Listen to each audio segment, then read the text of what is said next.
శ్రీకృష్ణుడు తనువు చాలించాక ఒక విగ్రహంగా మారిపోయాడు. ఆ విగ్రహం ఇప్పుడొక ఫేమస్ టెంపుల్లో ఉంది. అది ఏంటో తెలుసా?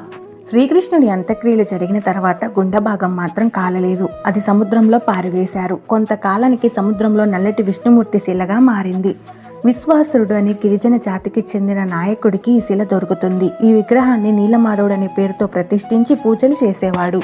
అతడు సమర్పించే అన్నం పండ్లని విష్ణుమూర్తి మానవ రూపంలో వచ్చి తినేవాడు. ఈ విషయాన్ని నారదుడు ద్వారా ఆ దేశపు రాజు ఇంద్రదముడు తెలుసుకుంటాడు. ఆ రాజు వెళ్లేసరికి ఆ విగ్రహం మాయమైపోతుంది. ఓ రాత్రి విష్ణుమూర్తి స్వయంగా రాజు కల్లో కనిపిస్తాడు. నువ్వు అశ్వమేధ యాగం చేస్తే విగ్రహం చెక్క రూపంలో సముద్రంలో దొరుకుతుందని చెప్తాడు.